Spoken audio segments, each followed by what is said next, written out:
Hi, I'm Michelle, ACES plant expert, and today I'm going to talk to you about how and why to trim a tree.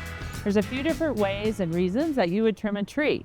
If you have a new tree that you just planted a couple of years ago, you want to take a look at that tree for any branches that might have died or branches that are growing at the wrong angle.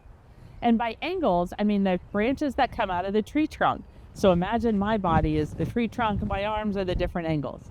So if an angle, the perfect angle for trees and limbs coming out of the trunk is a 45-degree angle. That is a nice strong angle for tree branches that can then take snow load and pressure and wind. If branches are out straight at a 90-degree angle like this, it's a little more difficult for them to take the snow load, but it's still okay and healthy. Any branches that are angled like this and pointing down towards the ground, you'll want to take a look at removing those. You want to trim your tree for the overall health of your tree. When you take off diseased branches or weaker branches, this helps the tree focus on its growth on the new and healthy, strong branches. It also helps curb appeal when you trim off branches and safety. You also want to look at sunlight and air circulation when you're looking at trimming branches.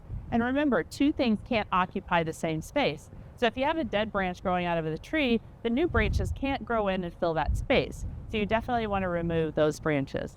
When you're trimming a tree, you can take 30% of the live part of the tree off of it without damaging the overall health of the tree.